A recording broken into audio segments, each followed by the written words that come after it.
Bonjour Clémentine Autain. Bonjour. Nous allons commencer cette interview avec l'Union de la gauche. La discussion commence aujourd'hui avec le Parti socialiste. Est-ce que vous les abordez à la France insoumise en position de force ?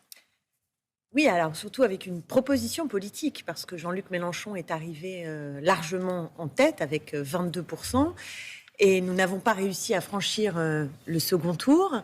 Nous sommes tristes devant ce duel qui vire au duo entre le pouvoir en place, en l'occurrence Emmanuel Macron, et l'extrême droite. Et Emmanuel Macron a gagné. Emmanuel Macron a gagné, donc nous avons évité le pire du pire, mais maintenant nous avons un enjeu qui est les élections législatives et faire en sorte qu'une majorité ne permette pas à Emmanuel Macron d'appliquer son programme et nous permette de transformer le quotidien de millions de Françaises et de Français. Mais c'est important de rappeler quel est l'enjeu, parce que c'est un enjeu politique de construire une majorité diverse, mais cohérente, capable justement de répondre parce que ça induit des choses sur la légitimité du chef de l'État. Un mot. Jean-Luc Mélenchon, il a eu des mots très durs contre ceux qu'il appelait les solfériniens. Pourquoi vous réussiriez en 5 jours à faire ce que vous n'avez pas réussi à faire en 5 ans ? C'est-à-dire trouver des voies de passage, des voies de dialogue avec le Parti socialiste.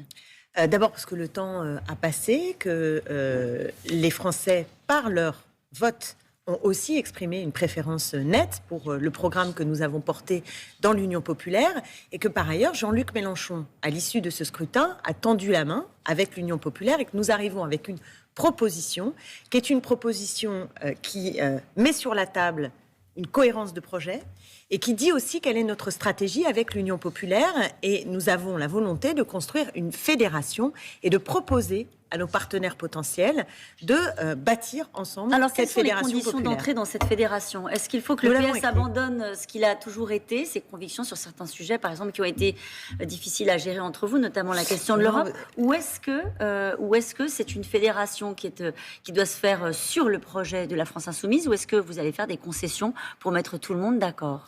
Comment vous l'entendez ? D'abord, vous parlez des socialistes, mais on s'est d'abord adressé aux communistes. Non, mais c'est juste pour vous dire qu'on s'est d'abord adressé aux communistes, à Europe Écologie Les Verts, au NPA, avec lesquels des négociations sont enclenchées d'ores et déjà. Voilà, ça c'est important de le dire.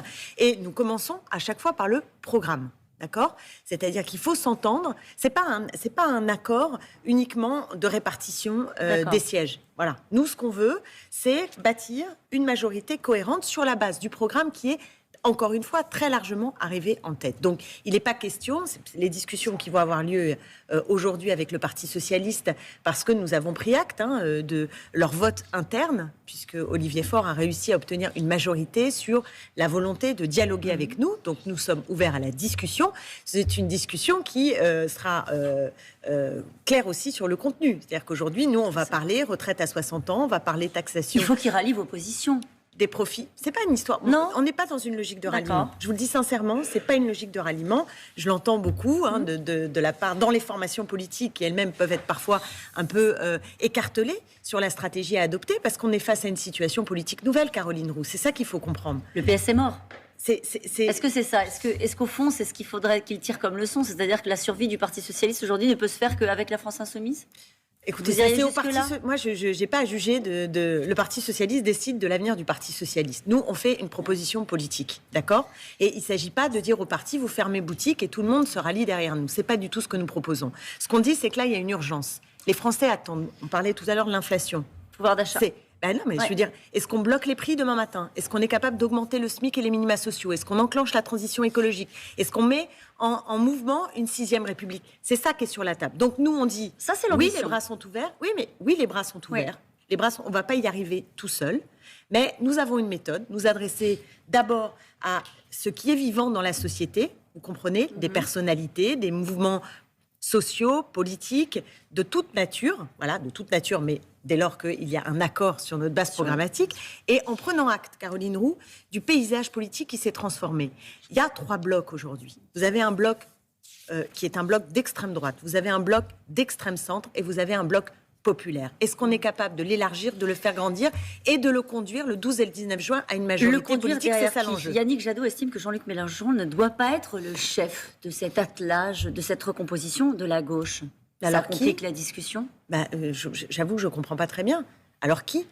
Les urnes ont parlé, si j'ose dire. Donc, qu'est-ce qu'on fait de mieux que d'avoir demandé aux Français, et les Français ont porté à 22% Jean-Luc Mélenchon en tête, quand les autres candidats n'atteignent pas 5%. Alors, quelle est l'autre méthode pour choisir qui pourrait être Premier ministre? C'est lui, c'est indiscutable. Je voudrais vous montrer... me semble que c'est le plus raisonnable, oui.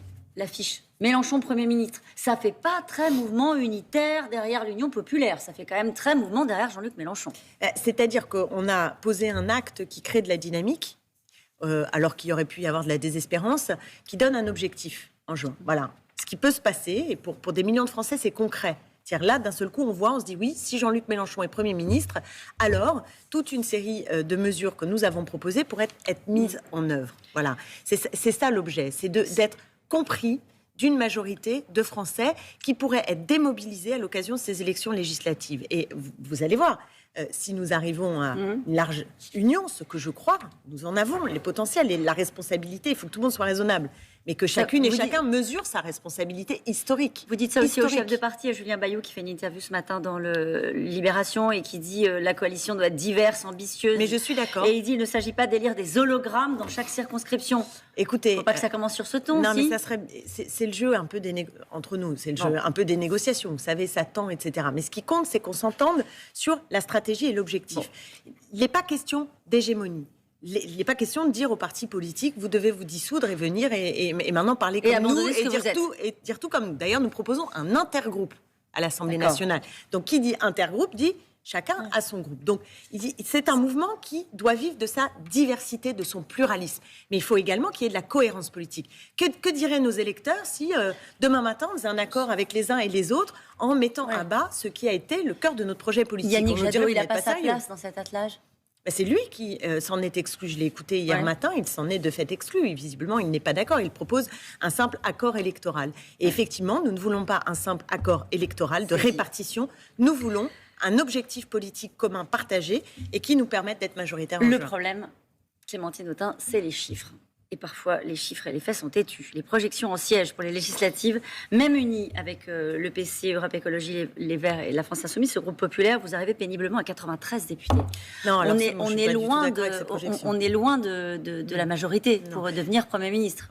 Vous le savez comme moi, c'est très compliqué en fait de projeter sur chaque circonscription.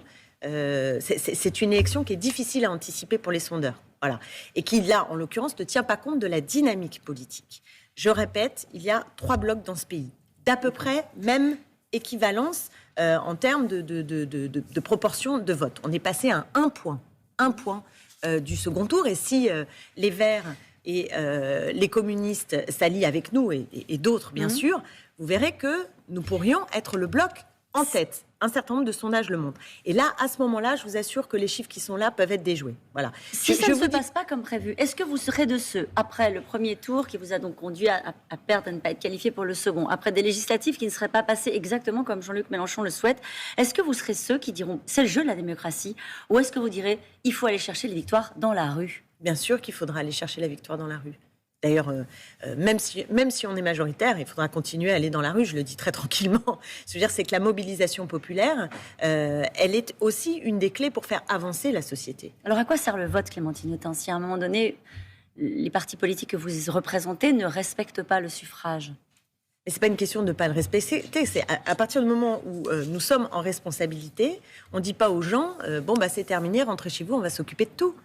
Nous, ce qu'on propose, c'est une 6e République. Ce qu'on propose, c'est une implication populaire. Et puis, vous le savez comme moi, quand on va s'affronter au pouvoir du capital, quand on va dire maintenant les dividendes qui explosent dans tous les sens, ça suffit. Vous croyez qu'on ne va pas avoir besoin du peuple? En 1936, les congés payés qui ont été conquis, on les a conquis parce qu'il y avait des millions de gens dans la rue. Sur les retraites, vous l'annoncez déjà, cette bataille-là, quoi qu'il se passe. La bataille, nous, on est pour la retraite à 60 ans et ça fait partie des sujets qui seront sur la table aujourd'hui avec les socialistes, vous le savez.